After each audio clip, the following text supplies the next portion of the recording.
Given the current state of the world, it's been quite some time since I was able to kick back in a theater and watch a new anime feature film.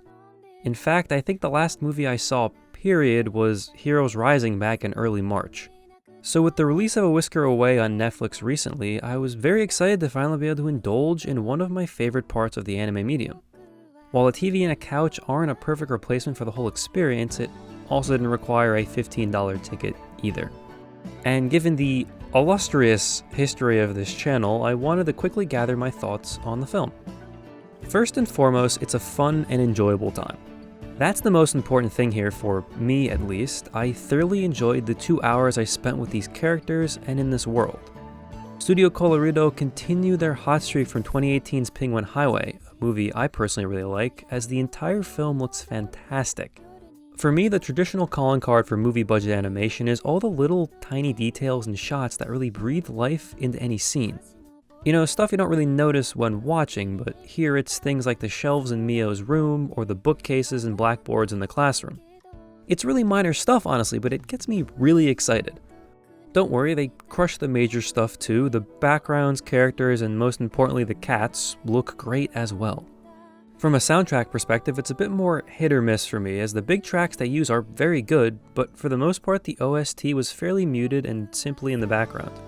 There are actually a lot of scenes that are just ambient, without music, which is fine, but not my personal cup of tea. But I think we've all been spoiled by Ghibli and Makoto Shinkai at this point when it comes to music, so take that as you will. And speaking of Ghibli, if you couldn't tell from the trailer, the movie appears to be heavily influenced by their past works. And the best way I can describe it is it's a little bit Whisper of the Heart, a little bit Spirited Away, and a little bit more The Cat Returns. Because there are cats.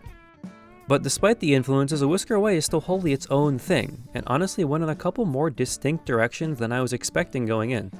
I'm honestly not super familiar with most of Mari Okata's other works, as I haven't seen Makia, The Anthem of the Heart, or Anohana, among others. But I do like Kisniver for whatever that's worth. But I do know that her calling card seems to be really hitting you in the emotions and pulling at your heartstrings. And she does that yet again here with a couple of very powerful and real scenes in the middle of the movie. And ultimately, it's a film that I think would be far more powerful with a change in audience. I think the biggest themes that this movie covers, such as accepting yourself, speaking your minds, not running away from your problems, that there are many more people in your life that care for you than you may think, are very strong but would resonate even better with viewers around the age of our main characters. This is not to say that the movie is childish, not at all. It's just that many of the big emotional moments get more mileage from a younger viewer who can directly connect more with what Mio or Hinode are going through. Honestly, it's funny how your perspective on a movie like this changes with age and I guess life experience. I found myself spending much of my emotional capital feeling bad for Mio's father's girlfriend in scenes where I'm not entirely sure that was the point.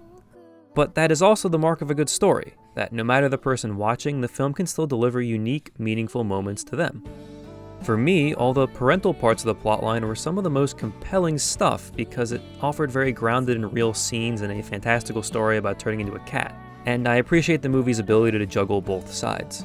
Also, real quick, since we are talking about cats, I'd like to take a second to show off me and my girlfriend's cat, Yuzu, who, as far as I know, is a cat, not a human. At the end of the day, it's up to you to decide whether or not the film's overarching themes connect with you deeply, and similar to everything else in this medium, I'm sure there will be a whole spectrum of ways people relate and feel about this film. Personally, I think this is a quality film with a good bit of comedy, a good bit of romance, emotional poignant moments, and fun magical elements. And if you have some free time this weekend, or really any time in the next few weeks, it's absolutely a worthwhile watch.